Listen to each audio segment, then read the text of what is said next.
코로나19로 인한 염려와 근심으로 시작된 2020년 올 한 해가 벌써 중반을 맞게 되었습니다. 바라기는 6월 한 달의 삶을 살아가는 동안 출애굽 1세대를 낮에는 구름기둥, 밤에는 불기둥으로 돌보시며 지키시고 인도하시고 동행해 주신 하나님의 특별하신 은혜와 은총이 오늘 이 새벽 한 달의 시작을 주님의 손에 맡기며 출발하는 모든 믿음의 권속에게 충만하게 역사하시기를 주님의 이름으로 간절히 축원합니다. 아무리 중환병에 걸렸을지라도 그 병을 고칠 수 있는 명의를 만나면 생명을 보존할 수 있을 뿐 아니라 더 나아가 건강을 회복할 수도 있습니다. 마찬가지로 아무리 힘든 문제를 만났을지라도 그 문제를 해결할 수 있는 해결사가 곁에 있다면, 해결법을 알고 있다면 그 문제는 이미 해결된 것과 다를 바 없는 것입니다.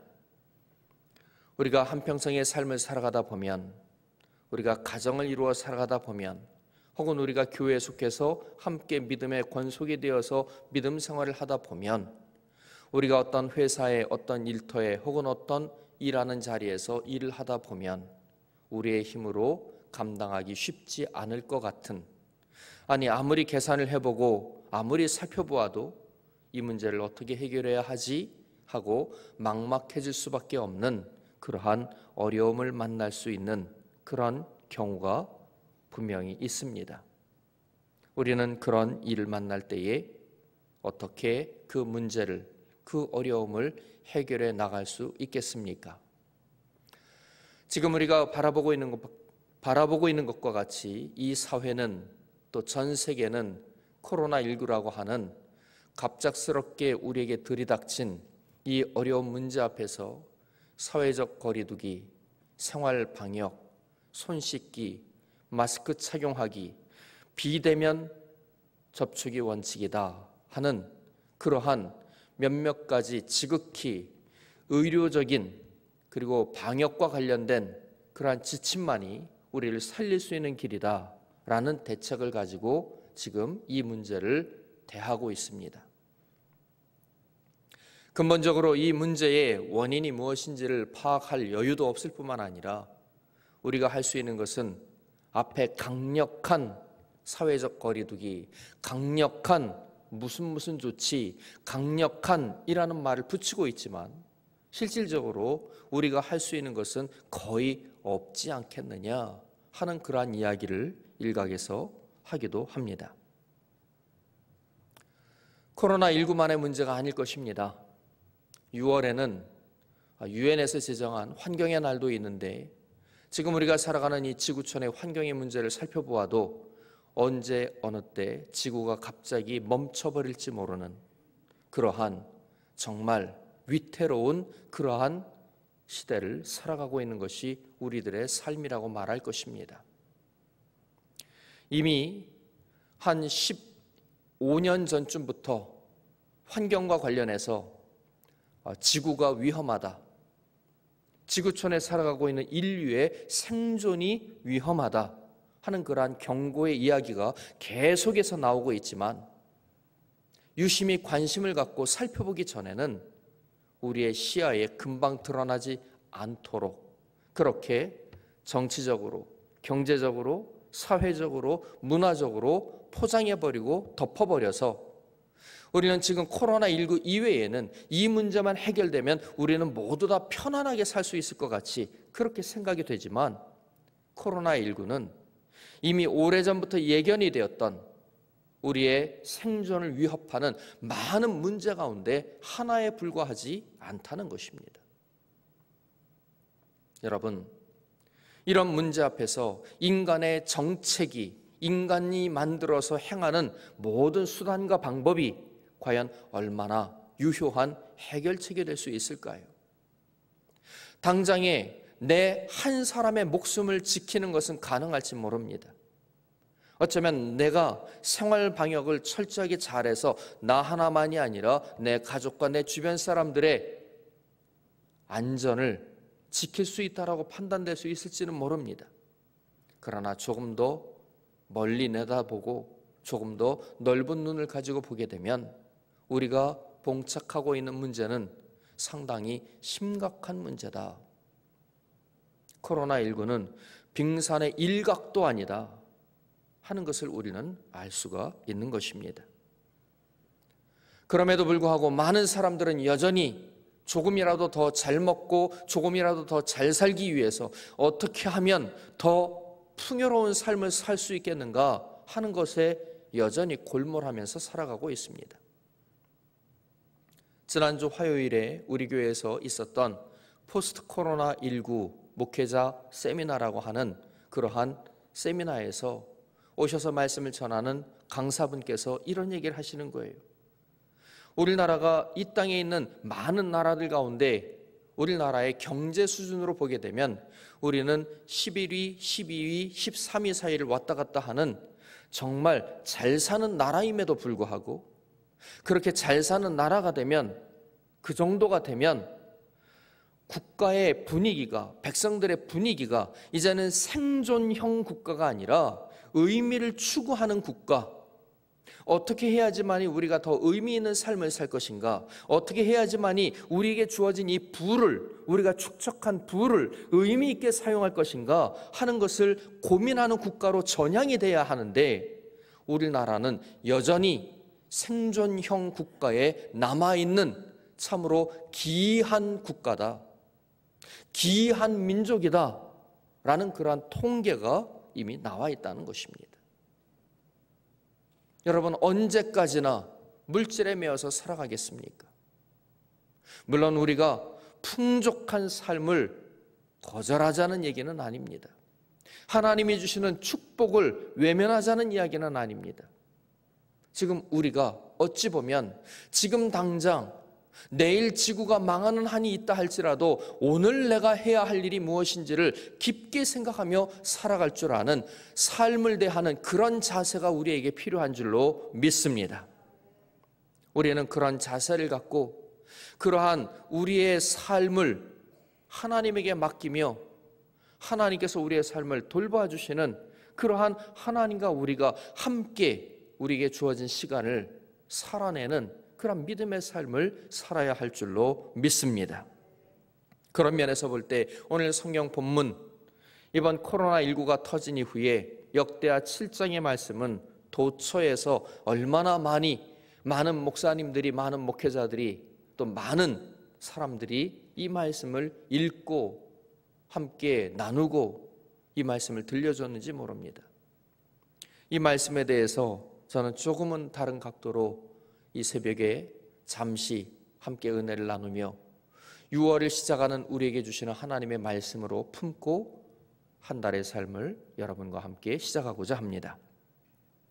오늘 성경 본문의 말씀은 우리가 인생의 큰 문제를 만나게 되었을 때에 그때의 그 문제를 어떻게 해결해야 하고 그 문제 자체를 어떻게 해석해야 하는가, 그리고 하나님은 우리에게 어떤 일을 해 주실 수 있는가 하는 것을 우리에게 알려주고 있습니다.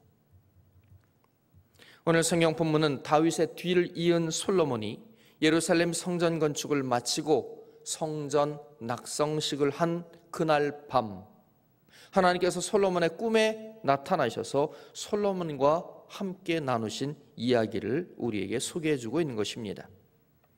특별히 오늘 우리가 함께 보는 성경 본문은 앞으로 솔로몬의 나라와 그 백성의 삶 가운데 나타날 수도 있는 위기의 순간, 국가적인 어려움을 맞게 될 때 그 국가적인 어려움이 무엇인지를 깨달아야 하고 그때의 백성들이 하나님 앞에서 해야 할 일이 무엇이며 그리고 하나님이 어떻게 그 문제를 해결해 주실 것인가 하는 것에 관한 그러한 내용을 담고 있습니다. 어찌 보면 지금 코로나19의 어려움을 겪고 있는 우리와 똑같은 상황으로 적용해 볼 수 있다 할 것입니다. 오늘 본문 12절의 말씀을 보게 되면 하나님께서 솔로몬에게 이렇게 말씀하십니다. 밤에 여호와께서 솔로몬에게 나타나사 그에게 이르시되 내가 이미 너의 기도를 듣고 이곳을 택하여 나에게 제사하는 성전을 삼았다 라고 말씀합니다. 이 본문은 한마디 한마디가 다 중요한 본문입니다마는 먼저 우리는 하나님께서 솔로몬의 기도를 이미 들으셨다 하는 이 말씀에 주목할 필요가 있습니다. 기도는 항상 해야 하는 것이지만 어디 우리의 모습이 그러합니까? 평소에는 그렇게 쉽게 기도가 잘 나오지 않는 때도 있는 것 같습니다.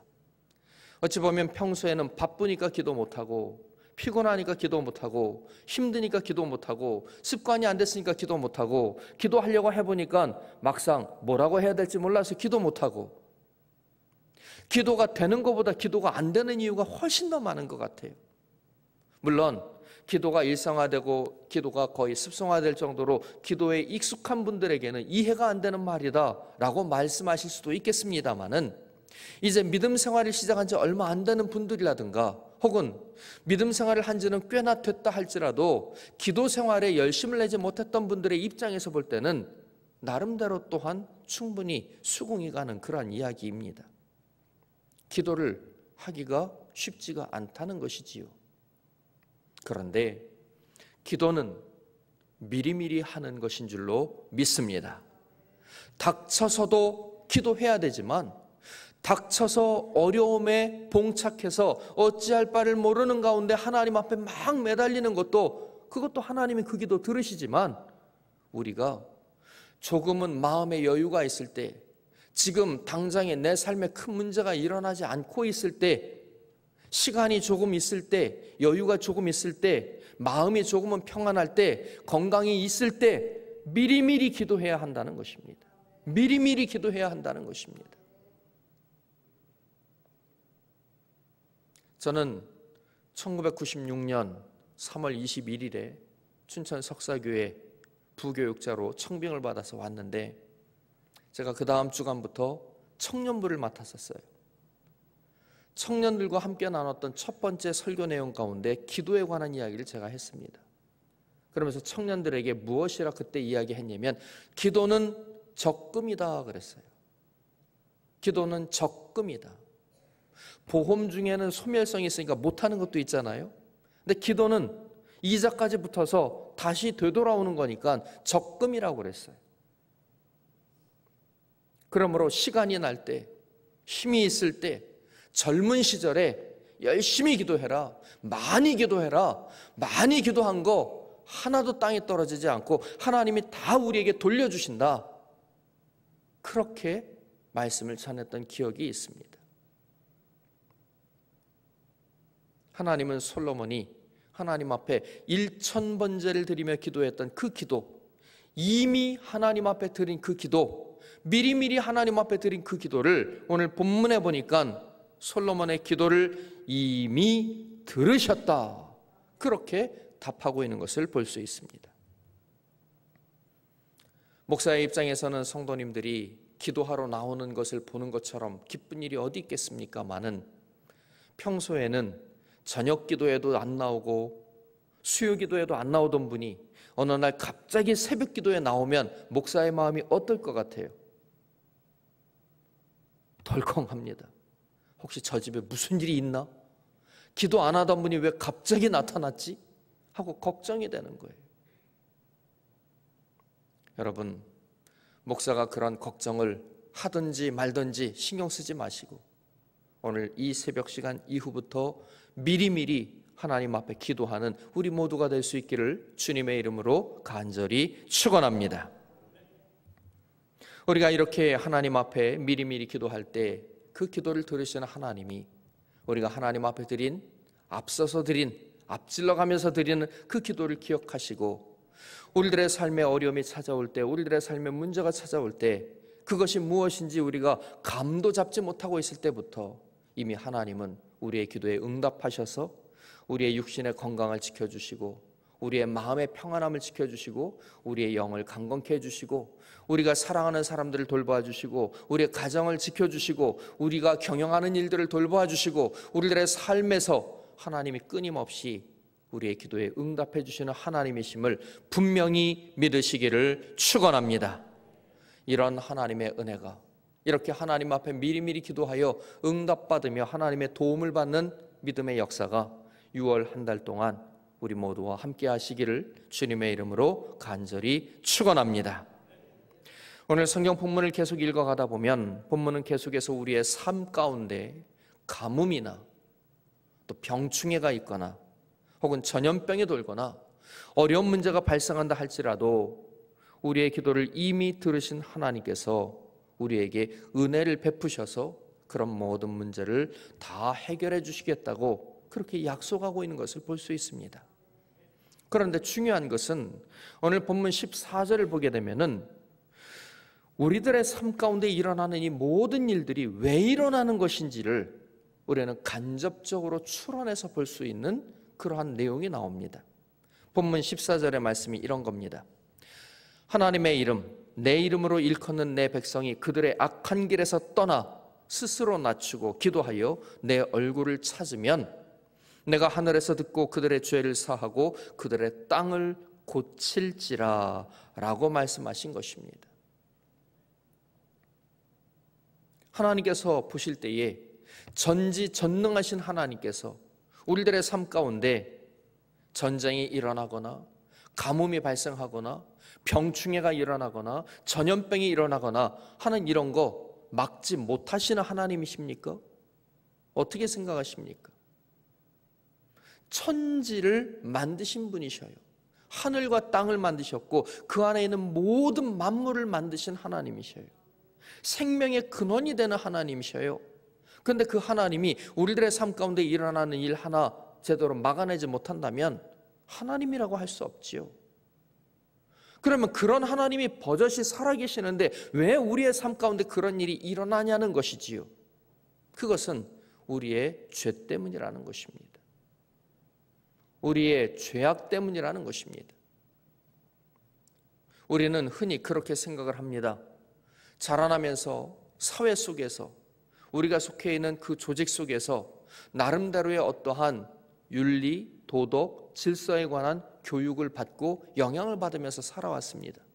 그러다 보니까 실은 이런 거는 군대 표현인데 더도 말고 덜도 말고 중간만 해라 하는 말이 군대 표현인데 우리는 중간 정도 하면서 살면서 스스로 내가 뭐 그렇게 크게 잘못된 게 있겠는가? 내가 뭐 그렇게 큰 죄를 갖고 있겠는가? 나에게 무슨 큰 심각한 문제가 있겠는가? 라고 생각하는 경우가 많아요.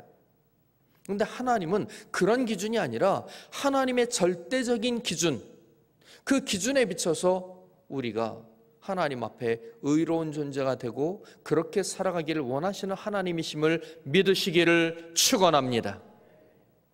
기독교 신앙은 신천지 정도의 낮은 윤리 기준을 우리에게 요구하지 않아요. 기독교 신앙은 이 사회에서 말하는 나름대로 까다롭고 복잡하고 미묘한 그러한 법령, 그거보다 훨씬 고차원적인 그러한 수준의 기준을 우리에게 제시하는 것입니다. 사람들 사이에서는 의혹이 있어서 기소가 됐다 할지라도 법원에서 무죄, 그러면 나는 죄 없어 이러고 다니지만 하나님은 우리의 양심을 통해서 우리가 죄인일 때 너는 죄인이야, 유죄, 그렇게 하시는 분이거든요. 바로 그 죄의 문제 때문에 우리들의 삶 가운데 가뭄이, 병충해가, 전염병이 혹은 우리가 하는 일들이 성공하지 못하고 실패하는 일이 이런 일들이 발생한다는 거예요. 그래서 그것을 우리가 알아야 한다는 얘기입니다. 알아야 한다는 것입니다. 저 자신도 그렇고 저희 부모님이나 저희 가족들도 그렇고 우리 성도님들도 그래요. 믿음이 있는 분들은 보면 어려운 일을 만나면 하나님 앞에 달려나와 기도할 때 맨 먼저 무슨 기도부터 하지요? 대놓고 문제 해결해 달라고 그러나요? 그렇게 안 해요. 어느 정도 신앙적인 기본이 갖춰져 있는 분들이라면 먼저 하나님 앞에 회개의 기도를 하는 걸 볼 수 있어요. 회개의 기도. 하나님, 제가 하나님의 뜻대로 살지 못한 것 용서해 주시옵소서. 그게 죄라는 걸 안다는 얘기입니다. 하나님의 말씀을 받들지 못한 것 용서해 주시옵소서. 게으르고 나태했던 것 용서해 주시옵소서. 이 핑계 저 핑계 요리조리 빼고 도망쳤던 것 용서해 주시옵소서. 하나님을 외면하고 살았고 내 맘대로 살았고 나 하고 싶은 대로 살았고 내 뜻대로 살려고 했던 것 용서해 주시옵소서. 나의 의의를 드러냈던 것 용서해 주시옵소서. 교만했던 것 용서해 주시옵소서. 내 기준으로 하나님도 판단하지 아니하는 다른 사람을 이리저리 판단하고 재단하고 평가했던 것 용서해 주시옵소서. 이전에는 생각지도 못했던 부분에서 하나님 앞에 회개하다 보면 많은 부족함이 튀어나오는 것을 경험하더라는 것입니다. 여러분, 코로나19가 우리의 죄와는 아무 상관이 없는 것일까요? 매스컴에서 정부가 호도하듯이 그렇게 이야기하는 대통령이 대처를 아주 잘하고 정부가 아주 이 일에 대해서 적극적으로 나서서 전 세계 1등 모범국가 그것만 얘기하면 코로나19의 문제가 해결되는 걸까요? 우리의 삶 가운데 우리의 힘으로 해결할 수 없는 문제를 만나게 될 때 우리는 그 문제 앞에서 우리 자신을 뒤돌아봐야 할 줄로 믿습니다.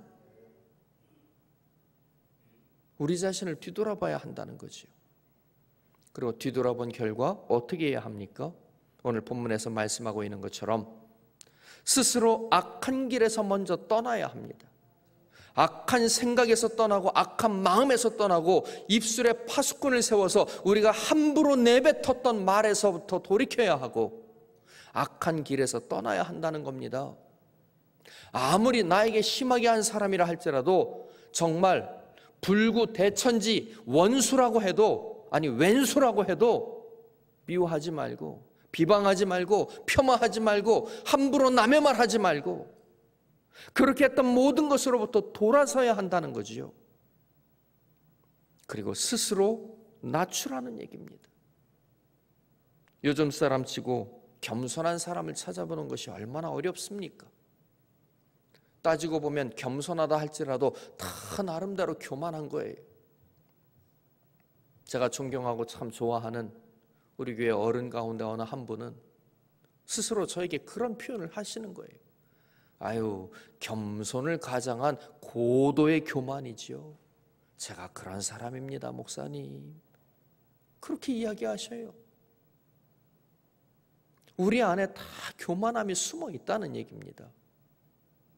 그러니까 우리가 조금 성공하면 나 잘났다고 그러고 내 말이 다른 사람들에게 조금 먹히는 것 같으면 역시 내가 한 말이 먹힌다고 그러고 우리가 다 얼마나 교만한지 몰라요. 이런 거를 다 해결해야 된다는 얘기입니다.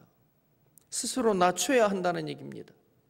그리고 다시 기도하며 하나님의 얼굴을 구하는 믿음의 본연의 자세로 돌아와야 한다는 것입니다. 돈 많아도 육신의 삶이 끝나면 끝나는 거예요. 아무리 높은 지위에 있어도 육신의 삶이 끝나면 끝나는 거예요. 아무리 많은 것을 배우고 아무리 많은 지식이 있어도 육신의 삶이 끝나면 끝나는 거예요. 근데 중요한 것은 하나님에게로 돌아가야 되잖아요. 물질 갖고 돌아가는 거 아니고 지식 갖고 돌아가는 거 아니고 명예 갖고 돌아가는 거 아니잖아요. 다 내려놓고 하나님의 얼굴을 바라볼 수 있어야 한다는 것이지요. 그러면 하나님께서 하늘에서 듣고 맨 먼저 하는 것이 우리의 죄를 사해 주시고 우리의 땅을 고치신다 그랬습니다. 이게 하나님의 응답인 것입니다. 하나님만이 고칠 수 있음을 믿으시기를 축원합니다. 코로나19의 문제가 됐던 아니 이보다 더 심한 문제가 됐던 어떤 문제가 되었든 간에 하나님만이 해결할 수 있는 거예요. 제가 언젠가 기회가 되면 한번 말씀을 드리겠습니다마는 우리나라 근대사, 현대사를 놓고 볼 때 우리가 지금 어떻게 여기까지 왔는가 하는 것을 생각을 할 때에 우리가 앞으로 어떤 길을 가야 하는가 하는 것을 생각할 때에 단지 경제적으로, 정치적으로, 사회적으로, 어떤 문화적으로 이 흐름을 볼 수 있는 것이 아니에요. 우리나라가 전 세계 열강 가운데 10위권을 바라보면서 이렇게 고도의 성장을 할 수 있었던 것은 제가 목사여서가 아니라 전적으로 하나님의 은혜임을 믿으시기를 축원합니다. 이 말은 역으로 바꿔보면 하나님이 우리에게서 손을 떼면 우리는 아무것도 아니라는 얘기예요. 이제 6월을 새로 시작하게 됩니다. 여전히 우리는 코로나19로 인한 염려와 걱정 가운데 한 달의 삶을 시작하고 있습니다. 여러분만 많이 걱정되는 거 아닙니다. 저는 더 그래요. 우리 교우 가운데 어느 한 사람이라도 코로나19 확진이 됐다 그러면 이건 뭐 보통 문제가 아니잖아요. 지금 사회적으로 볼 때 진짜 막 저절로 기도가 나와요. 저절로 요즘은. 연세 높으신 분들, 아프신 분들, 힘든 분들, 또 우리 아이들도 먼 길을 공부하느라고 왔다 갔다 하기도 하고 또 타지에 나가 있기도 하고, 그러니까 그 아이들이 정말 별일 없어야 되는데 하는 그런 마음에도 저절로 기도가 되고, 연세 높으신 부모님 계시니까 또 저절로 기도가 되고, 진짜 저도 사람이니까 염려도 많고 근심도 많고. 그렇지만 분명한 것은 오늘 우리에게 주신 말씀처럼 하나님만이 유일한 해법이요, 하나님만이 유일한 해답이요, 하나님만이 백신 정도가 아니라 치료제가 되시는 하나님이심을 확실히 믿으시기를 축원합니다. 이 하나님과 6월 한 달도 한시도 떨어지지 말고 하나님 곁에 바짝 붙어서 하나님과 동행하는 이 한 달의 삶이 될 수 있기를 예수님의 이름으로 간절히 축원합니다.